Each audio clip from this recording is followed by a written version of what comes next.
মানুষ শুধুই শরীর দিয়ে বাঁচে না, মন দিয়েই বাঁচে।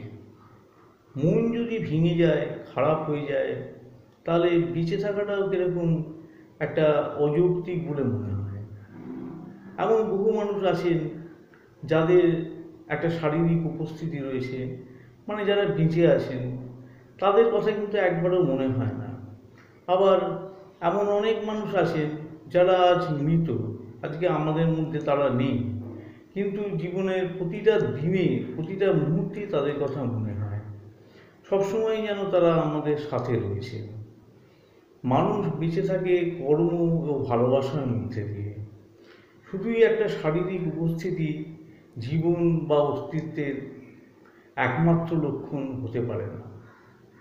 আমার তাই মনে হয়েছে মানুষের বেঁচে থাকাটা অনেকাংশেই মনের উপরেই নির্ভর করে, শরীরের উপর নয়। যাকে আমার একটা চিন্তা আপনাদের সাথে শেয়ার করলাম। আমার এই চিন্তাটা ভুলও হতে পারে, সেটা আপনাদেরই বিচার্য।